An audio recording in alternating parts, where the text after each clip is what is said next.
হ্যাঁ, আমরা দুজন ভাই বোন, আমরা ভালোবেসেছি। তো দেখো, যে আমার এতদিন থেকে বোন ছিল সে আমার বোন ছিল, আর আজকে সে আমার বউ, মানে আচ্ছা ভাই বোনের সম্পর্ক তো, তারা ভাই বোন ছিল, ভাই বোন সম্পর্ক থেকে নাকি বর বউ হয়ে গেছে। হ্যাঁ, আমরা দুজন ভাই বোন, আমরা ভালোবেসেছি আর আমরা বিয়েও করেছি। দাদা দাদা করো তুমি, দাদা তুমি নয়, দাদা থেকে বাবাইদা হয়ে গেল, ভাবতেও লাগে ভয়। তো দেখো, যে আমার এতদিন থেকে বোন ছিল সে আমার বউ হয়ে আমার পাশে শুয়ে আছে এখন পর্যন্ত যে বাছুর ছিল সে গরু হয়ে এখন মা বলতে ডাক্কা শিখেছে। যে আমরা দুজন ভাই বোন না, কারণ কারণ মা হচ্ছে অন্য কাস্টের, আমি হলাম অন্য কাস্টের।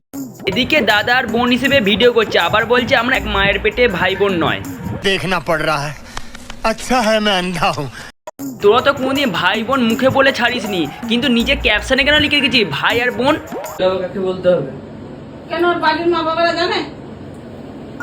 বলছে যে আমরা ভাই বোন বিয়ে করেছি, তাহলে যখন বাড়িতে গেছে তাহলে ওর মা বলছে কেন যে ওকে বিয়ে করে নিয়ে এসেছি, ওর বাড়ির লোক জানে? মাছ জানি না, আমি বিয়ে মানবো না। মল মাস তো কি হয়েছে তা?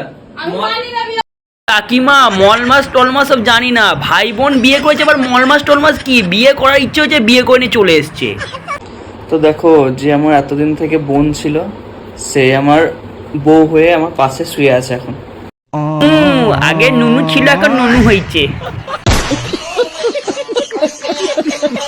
দাদাকে ভালোবেসেছি, দাদাকে বিয়ে করেছি, কিন্তু একটু আগে একটা ভিডিওতে বলছে মাম অন্য কাস্টের, আমি ওজনের ভাই বোন নয়, ও অন্য কাস্টের, আমি অন্য কাস্টের বিয়ে করেছি। ঢপের চপের মতো কেন ফেসবুকে এসে অ্যালবাল করে বকছিলি এতক্ষণ ধরে ভাই বোন সেজে?